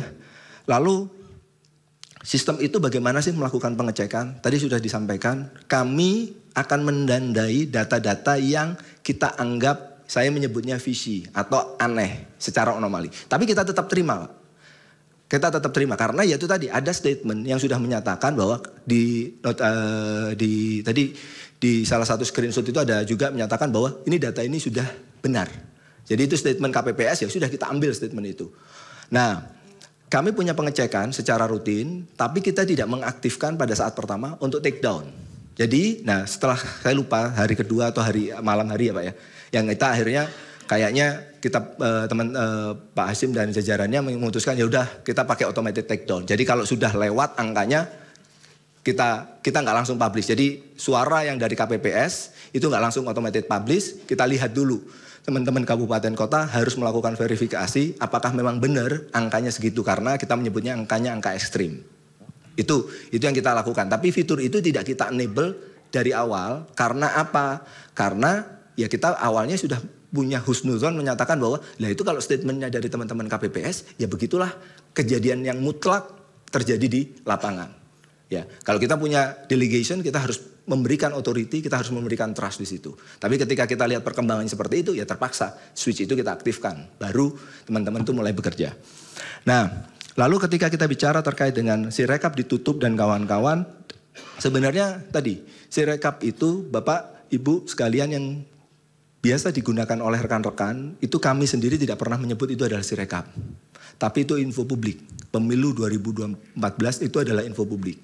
Sirekap 2024 itu adalah info publik, mohon maaf. Sirekap seperti websitenya mungkin sirekap-web.kpu.go.id, itulah tempat orang nyetor data, memperbaiki data dan kawan-kawan. Nah itu yang sebenarnya tidak pernah tutup. Sampai sekarang juga teman untuk keterbukaan informasi publik, teman-teman di daerah masih berusaha mengumpulkan hasil yang masih belum ada gambarnya dia ini. Sekaligus juga melengkapi kayaknya form rekapitulasi ya Pak ya. Hasil rekapitulasi. Jadi kita punya mekanisme itu. Nah, kalau kita bicara kenapa kok sempat dihentikan proses update ke dalam info publik atau pemilu 2014 atau kalau masyarakat menyebutnya adalah Sirekap gitu ya. Nah, pada waktu itu adalah karena kita tidak yakin gitu ya. Karena kita tidak yakin bahwa ini data yang sudah kita terima benar atau enggak. Ya sudah, yang sudah masuk kita bereskan, yang sedang dalam antrian, ya jangan keluar dulu. Nanti keluar kotor disalahkan lagi, repot lagi kita. Kita nggak pernah tahu mana air bersih, mana air kotor. Jadi itu dugaan saya. Karena ya saya tergantung dari arahan dari Danu. Tapi itu setelah kita berdiskusi seperti itu, kebatinan yang saya tangkap adalah oke, karena tidak yakin dengan data yang baru ini malah jangan-jangan bikin blunder. Stop dulu, yang sudah keluar kita bersihkan, yang baru masuk kita sembari filter itu pelan-pelan. Jadi itu yang kami pahami. Nah, terkait dengan perbaikan tadi banyak sekali menyatakan bahwa mohon maaf buat pemohon yang menyatakan bahwa menganggap saya dengan saksi secara personal saya mengenal gitu ya. Saya tidak menganggap bahwa yang bersangkutan adalah bilang sesuatu yang salah, tapi saya hanya mengomentari satu kasus. Tentang dugaan penggemblungan, saya nggak bicara tentang puluhan juta. Saya bilang kemarin sempat menyebut sebuah TPS ketika kami cek datanya bahwa ternyata angka itu diubah karena begini. Untuk yang tuduhan yang lain bagaimana? Saya tidak bisa tahu karena kalau ada data TPS-nya, kalau TPS ini, kita bisa lihat dan kita bisa cross check D-nya bagaimana, C-nya bagaimana. Oke, yang saya sebutkan hanya satu TPS saja. Jadi dan itu tidak bisa diambil mengatakan bahwa saya lebih benar dari yang bersangkutan, tidak. Sama sekali, bismillah moga-moga tidak. Oke. Nah, ketika kita bicara terkait dengan bahwa ada banyak sekali perubahan gitu ya. Tadi mungkin dari penasihat hukum di pemohon menyatakan sampai 763. Saya tidak bisa mengkonfirmasi itu karena saya nggak punya laptop. Dan saya juga butuh data bahwa itu TPS berapa supaya kami bisa konfirmasi. Tapi angka 763 itu luar biasa besar sebenarnya. Jadi kami kalau memang itu ada data TPS-nya bisa disampaikan ke KPU untuk kita lakukan investigasi bersama-sama. Nah, selanjutnya ada beberapa pertanyaan yang kita lanjutkan bahwa ada saksi yang menjelaskan bahwa di KPPSB Depok itu bahwa webnya dia tidak bisa dia kontrol. Nah, saya tidak yakin yang bersangkutan menceritakan dengan tepat ya. Karena KPPS tidak punya akses ke web. Dia punya aksesnya ke mobile. Jadi saya tidak tahu web yang mana yang bersangkutan maksudkan gitu ya. Terus terkait dengan pertanyaan tentang DPT 204 juta, itu bukan kapasitas saya untuk menjawab karena saya tidak mengerjakan terkait. Jadi Sirekap itu tidak ada data pribadi kecuali data user saja, gitu ya. DPT itu adalah sistem yang berbeda, adalah sidalih dan itu tidak dikerjakan oleh Institut Teknologi Bandung. Berikutnya mobile apps ya, tadi disampaikan bahwa kan beda-beda. Apakah itu bukan bentuk pembiaran? Nanti bagaimana kalau ada TPS yang akhirnya nggak punya KPPS foto kamera, lalu yang moto adalah sampai di PPK. Nah, itu sebabnya kita agak menurunkan bahwa boleh satu handphone itu dipakai oleh 2 orang. Tapi kita catat, jadi setiap kali mereka login dan melakukan handshaking, mereka itu akan membangkitkan sebuah penanda kunci privat yang berbeda. Jadi kalau saya login di handphone ini, selanjutnya saya TPS 1, lalu berikutnya adalah Pak Hasim, TPS 2, maka kunci private saya berbeda dengan kunci private-nya Pak Hasim. Izin majelis mumpung topik ini supaya dijelaskan mulai dari misalkan katakanlah ya kategori handphonenya, lalu misalkan siapa penggunanya, mengidentifikasinya pakai nomor handphone atau pakai email atau pakai apa. Ya. Jadi setiap pengguna itu akan diberikan activation link yang berbeda-beda. Lalu dia akan men-setup login dan passwordnya. Nah, tadi ada beberapa kendala ketika kita uji coba nasional dan bukan BIMTEK ya. Benar-benar pada waktu uji coba nasional, yang pertama kita sadar bahwa ada beberapa TPS itu yang co-location. Jadi di tempat yang sama, tapi yang punya handphone cuma 2 orang dari 14 KPPS ya, 7 sama 7. Ya sudah, kalau gitu mereka team force. Artinya apa? Walaupun ada 2 KPPS tapi pakai 2 handphone. Nah, itulah yang kita turunkan istilahnya, kita membolehkan ada 1 handphone dipakai oleh 2 orang. Tapi dalam satu waktu itu hanya 1 yang aktif dan setiap kali pindah user akan ada pembangkitan kunci yang berbeda sehingga kita bisa tahu pada waktu digital signature ini file dari mana. Karena kan kalau kita lihat fingerprint dari mobile device-nya kan akan sama ya. Maka benar-benar digital signature-nya harus kita bangkitkan berkali-kali. Itu teknisnya itu yang kami lakukan. Dan itu juga salah satu bentuk buat kita membuat menjadi lebih mudah untuk diterima oleh masyarakat. Terkait dengan ancaman bahwa, loh kalau yang ngefoto adalah PPK, bagaimana? Mungkin saya bisa nanya, kalau situng, kalau belum ada situng, apakah ada foto itu? Itu kan yang jadi aneh. Terkadang teman-teman itu menyatakan bahwa Sirekap itu ditutup. Tapi gambar masih ada. Sirekap mati, gambarnya nambah. Sirekap salah, apa buktinya? Ini gambarnya. Loh, bukannya gambar itu adalah Sirekap. Loh, tapi datanya beda. Loh, ya oke, kita perbaiki. Jadi ada data, ada gambar, ada chart, itu adalah data yang ada di Sirekap. Dan itu yang menyebabkan juga kayaknya saya merasa bahwa saya nggak kebayang dari Pak Hasim nih. Pakai kupingnya panas gitu ya, sampai ya udahlah dimatiin datanya. Habis itu banyak masyarakat sipil yang menyatakan bahwa lu kok datanya dihapus sih? Ya tapi kan pertanyaan berikutnya, kalau datanya salah, dan itu tebakan saya, ini sorry ya, saya bukan ahli tapi sok taunya saya. Kenapa itu termasuk informasi yang dikecualikan? Karena KPU tidak pede dengan kualitas data C hasilnya. Yang data, bukan kalau gambar. yang itu biar dijawab oleh apa? Oleh KPU tadi, yang Baik. terkait dengan pengecualian informasi yang dikecualikan itu. Mohon maaf yang boleh.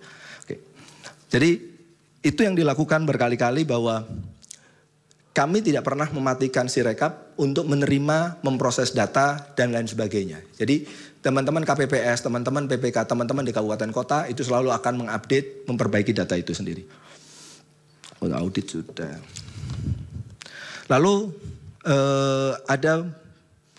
ada sekian banyak data gitu ya. Tadi dari Pak Refli Harun menyatakan bahwa ada salah pindai, lalu ada di kemudian hari malah yang salah pindah itu sampai ratusan ribu, begitu ya di tanggal 27.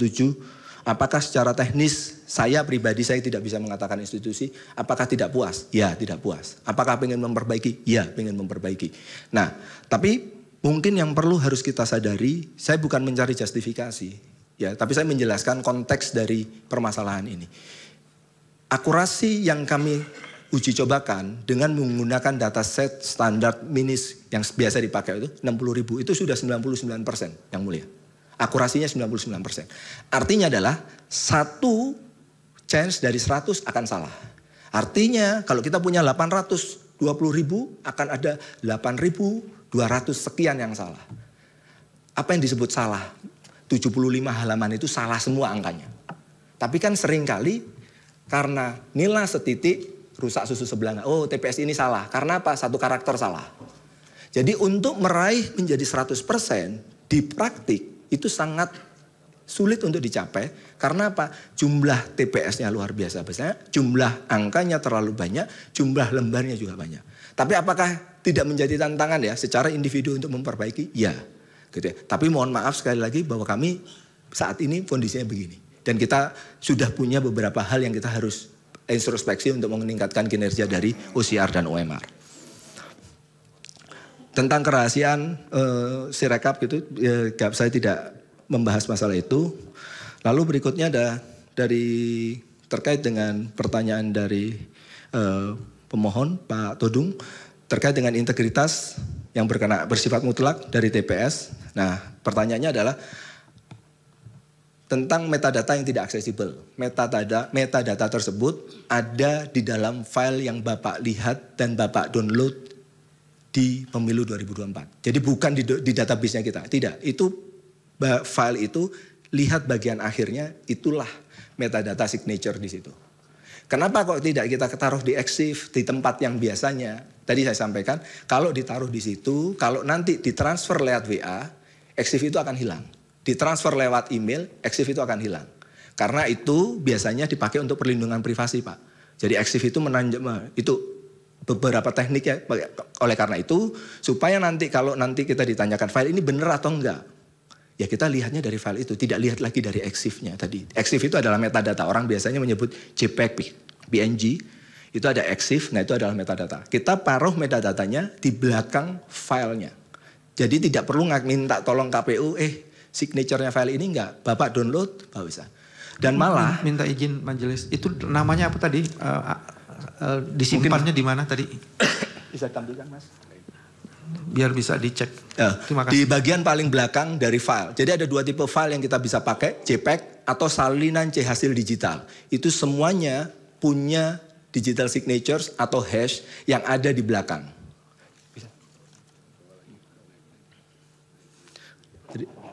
Sama satu lagi majelis, tadi dikatakan sudah ada audit. Bisakah ditampilkan audit itu sebagai alat bukti untuk kita bisa cek? Terima kasih majelis. Itu audit dari dua institusi, nanti kalau apanya nanti disampaikan ke kita ya. Oke, silakan. Nah ini apa yang dijelaskan dari sini, silakan. Jadi kalau kita lihat filenya itu ada di sebelah kiri. Nah, bagian yang kita highlight mungkin di zoom sedikit, Mas, yang kanannya aja. Bagian sebelah kanan yang biru, kanan lagi, itu bentuk binary-nya. Kalau kita encode menjadi tekstual, itu adalah sini. Nah, itu adalah bagian digital signature-nya. Dan ini menempel. Rekan-rekan yang biasa melakukan file forensik menggunakan PKCS 12 digital signature, mereka sudah paham bagaimana melakukan verifikasi ini. Untuk tipe yang kedua menggunakan SAA, juga suatu yang terkait. Semuanya menempel di situ, Pak Todung, bukan diakses dengan, dan itu bentuk transparansi kami, gitu ya. Ya supaya kalau ada file palsu juga KPU juga dikasih tahu, TPS ini palsu loh ya. Oh oke, thank you. Kita akan coba telusuri sama-sama untuk memperbaiki kualitas dari data yang diambil oleh Sirekap. Penjelasan dari saksi fakta kami dan ahli kami kemarin, bukan saya. Oh ya, mohon maaf ya saksi, mohon maaf. Lalu berikutnya terkait dengan tadi yang TPS 763, kita butuh datanya supaya kita bicara angkanya biar kita bisa telusuri itu adalah TPS yang berapa. Lalu berikutnya adalah ketika kita bicara terkait dengan suara total sah sama dengan jumlah dari semua suara paslon, ya kalau datanya benar, data kualitinya benar, maka itu yang akan terjadi. Nah, tetapi yang terjadi adalah kalau kita bicara di Sirekap itu, kalau kita bicara menu di pemilu 2024 itu ada dua menu, ada tungsura. Nah, itu tungsura itu memang data kualitinya harus tadi ya, kalau menurut Prof. Marsudi adalah harusnya di feedback balik setelah hasil pemilu itu sudah final. Untuk dikoreksi lagi yang benar angkanya berapa. Nah, sehingga kita nggak bisa menggunakan rumus itu sebagai cek sum untuk ngecek bahwa benar nggak sih juara total sah sama perolehan suara para paslon itu sama nggak? Nggak bisa. Di tungsura, di form C. Karena datanya saya pernah lihat ada beberapa satu gitu ya. Mungkin kasusnya pilek satu gitu, total di bawah 5 gitu. Saya bilang ini gimana sih 1 tambah 1 kok jadi 5. Tapi karena kita bilang itu adalah kebenaran mutlak, Sirekap nggak bisa bilang, ini jadinya 2 ya. Kita cuma bilang, 5 ini salah lo ya. Kita kasih merah-merah tadi, kalau di gambar yang tadi kita kasih merah-merah. Nah tapi merah itu mau dilanggar ya seperti halnya lampu merah kan. Ini kamu harusnya berhenti. Kalau dia ngelanggar gimana? Ya udah, jalan aja kamu gitu. Itu yang kita lakukan, Pak. Jadi kalau Bapak dan Ibu sekalian pengen melakukan pengecekan suara total sah sama dengan suara seluruh paslon gitu ya, itu silahkan dicek di rekapitulasi. Itu harusnya tadi angkanya 100 sekian juta, itu kiri dan kanan sama. Tadi saya minta tolong cek teman-teman. Soal server yang disimpan di luar negeri tadi? Oke, server yang disimpan di luar negeri tidak benar. Apakah ada informasi? Jadi gini,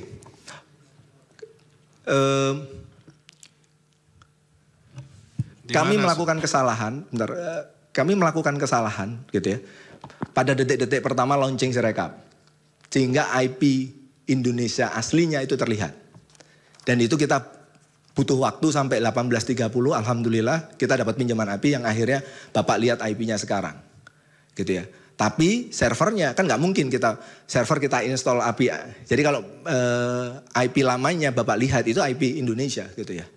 Seperti itu. Tapi IP barunya itu IP shadow yang kita istilahnya IP Anycash yang kita sewa supaya orang nggak tahu IP baru dari Sirekap gitu ya.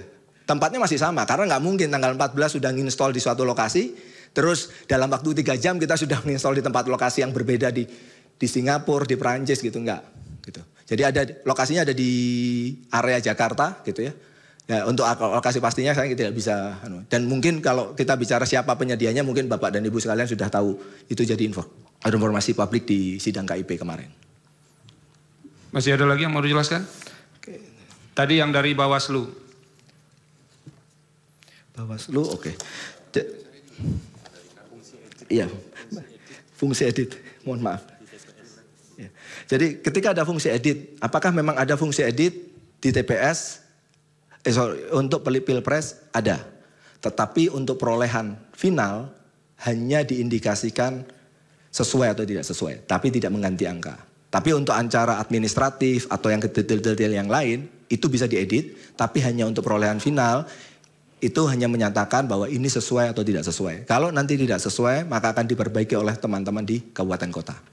Tadi yang ditanya itu edit legislatif, pemilu legislatif dengan Pilpres ya? Itu yang ditanya? Ya, sama sampai pada titik perolehan hasil final yang mulia. Ada sedikit perbedaan. Ada lagi yang mau ditambahkan? Sudah, audit tidak sama sekali. Mohon maaf majelis, pertanyaan kami belum dijawab. Ya. Otto dan saya, Hotman. Pertanyaan saya itu adalah biar mengingatkan gampang bahwa apakah Sirekap ini bisa dipakai untuk mempengaruhi hasil daripada perhitungan berjenjang. Silakan. Oke. Apa yang disebut dengan mempengaruhi? Kalau dengan mengakses gambar itu jadi terpengaruh nggak? Kan Bapak dan sekalian semuanya tidak bawa kertas C hasil kan? Yang akses semuanya pemilu 2024. Apakah itu bentuk pempengaruhan nggak? Saya nggak tahu definisi mempengaruhi itu apa. Kalau mempengaruhi itu artinya adalah kalau di sini menang maka akan menang di sana, enggak. Tapi kalau artinya adalah ada form C hasil yang di Sirekap gitu ya, yang sering dipakai referensi oleh saksi, itu bentuk pempengaruhan enggak, Bapak? Maksud saya itu termasuk bukan mempengaruhi saja, tapi merubah hasil daripada. Oh, tidak. Karena itu 2 kamar yang berbeda.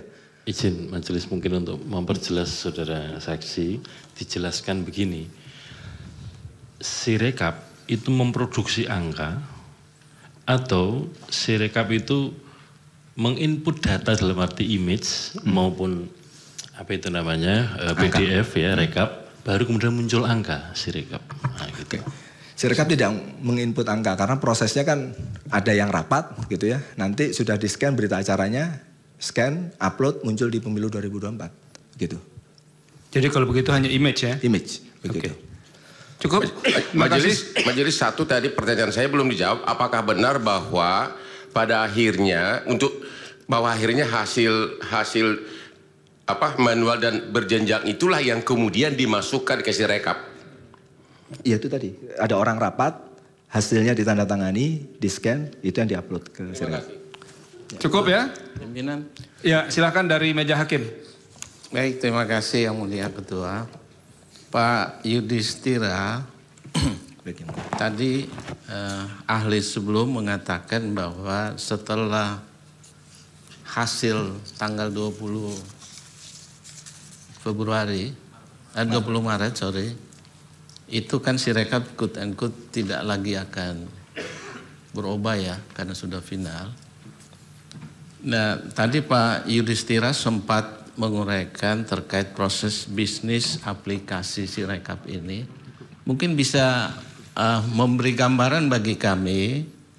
Tadi yang dikatakan Pak Hasim kalau tidak salah ada 2 kamar ya. bisa memberi gambaran, karena bagaimanapun juga nanti sengketa pemilu legislatif akan juga ke MK. Apa kesulitan atau perbedaan yang esensi Sirekap untuk pemilu presiden dan legislatif? Karena kita tahu informasi yang berkembang terutama terkait dengan perubahan antara P3 dan PSI itu kan sangat viral itu. Nah, bisa membantu kami bagaimana perbedaan proses bisnis aplikasi Sirekap antara Pilpres dan legislatif. Terima kasih. Yang Mulia. Tunggu dulu, ada yang lain, Hakim? Baik. Cukup, silakan. Saksi. Terima kasih atas pertanyaan Yang Mulia. Jadi yang membedakan, jadi saya hanya membahas masalah proses tungsura atau keterbukaan informasi dari C hasil. Ya, dan bukan proses rekapitulasi. Kalau proses rekapitulasi orang rapat, hasilnya di-scan. Nah, itu prosesnya serupa gitu ya. Ya cuman beda menu saja gitu ya. Kalau presiden wakil presiden ini pil DPR seperti ini, pil DPD seperti ini. Cuman beda itu saja. Nah, tetapi kalau kita bicara dari proses foto, scan dan kawan-kawan, maka PWP pertama jumlahnya jauh lebih sedikit dibanding pileg. Lalu di PWP itu ketika jumlah total perolehan paslon itu hanya ditanyakan sesuai atau tidak sesuai. Oke. Sedangkan kalau di pileg maka semua itu bisa diedit seperti halnya data administrasi yang halaman pertama itu. Jadi bisa diedit. Kalau totalnya juga bisa diedit, nilai individu per masing-masing calon legislatif itu juga bisa diedit. Semuanya bisa diedit. Tidak ada pernyataan sesuai atau tidak sesuai seperti itu. Dan proses publikasinya dan proses pengecekan apakah sesuai nilai ekstrim dan kawan-kawan kesananya sama. Dan begitu Yang Mulia. Cukup. Pak Yudhistira, terima kasih ya atas penjelasannya. Mudah-mudahan ini bermanfaat untuk kami menjelaskan atau menjawab dalil pemohon dalam kedua permohonan ini. Terima kasih. Semoga sehat selalu ya. Silakan kembali ke tempat, akan diikuti oleh saksi berikutnya. Saksi meninggalkan tempat, izinkan saya menyampaikan satu pernyataan kepada ITB dan teman-teman para ahli. Pak Hasim nanti di ujung aja dibungkus semuanya Pak Hasim ya. Soalnya ini kesempatan ITB, Prof. Iya. Penting ini aja. Mengucapkan terima kasih telah memberikan dukungan untuk teknologi Sirekap dalam pemilu. Yang kedua, kami ucapkan terima kasih kepada anggota KPPS yang telah berpartisipasi dan bersedia meminjamkan handphonenya untuk keperluan negara. Karena negara belum mampu membelikan handphone KPPS untuk melaksanakan Sirekap ini. Terima kasih. Oke, terima kasih. Silakan. Nanti bisa dikumpulkan semuanya Pak Hasim. Disampaikan terima kasih. Dikirim ucapan apa nanti? Selamat Idul Fitri. Prof, nanti kami kirim.